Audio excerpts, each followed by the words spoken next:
Hello tout le monde, c'est Sébastien de la team Red Ribbon TCG. Aujourd'hui, on démarre un nouveau concept sur la chaîne. L'objectif est simple. Je vous pose, à vous, la communauté, un puzzle, une énigme ou une situation avec un objectif donné. Le premier de nos puzzles sera sur l'optimisation et l'ordonnancement d'attaque d'un joueur AOD. Je vais donc vous donner une main, un board, des énergies et un adversaire. L'objectif de ce premier puzzle sera donc de faire un maximum d'attaque pendant le tour. Pour ce faire, je vous présente la situation en détail. Nous sommes à la game 2, post-side, c'est un détail important. Mon adversaire joue Bulma. Elle a 6 PV, un Pilaf, un Baba sur le board. Elle dispose d'une énergie open et de 7 cartes en main. De notre côté, nous jouons AOD. Sur notre board se trouve un Babidi et un Thalès. Nous avons 3 sources d'énergie, dont une bleue. Nous avons 3 cartes en drop. Nous avons 5 PV et voici notre main. Nous avons un Thalès, 2 Vermoud, la Secret Xenocell, 2 haricots magiques, un Bardock Overwhelm et 2 Garlic Junior. Afin de faciliter le puzzle, nous allons mettre 2 règles en place.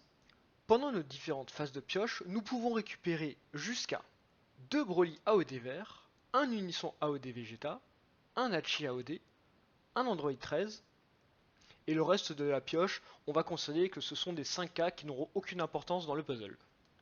Petite règle importante, notre adversaire ne jouera ni Protector of People, ni Technique du Loup pendant le tour. Pour la simple et bonne raison que s'il l'utilise, on va totalement changer potentiellement notre manière de jouer.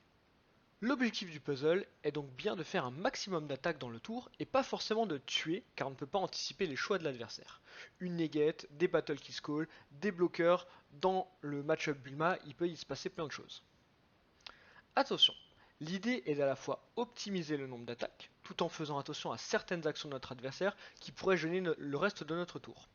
Par exemple, si notre adversaire avait eu un unisson sur le board, il aurait pu jouer un contre-mise en jeu ainsi qu'une contre-attaque gratuite qui aurait pu mettre moins 15k à 3 de nos cartes de combat, ce qui aurait réduit déjà de 3 le nombre de nos attaques, voire peut-être plus.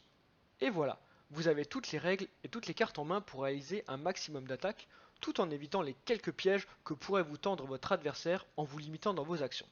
Je vous laisse écrire en commentaire vos séquencements d'attaque. Si ce n'est pas déjà fait, abonnez-vous à la chaîne pour nous soutenir, mettez un pouce bleu pour me dire si le concept vous plaît, et on se retrouve à la fin de semaine pour ma version de la solution à ce puzzle. Ciao ciao!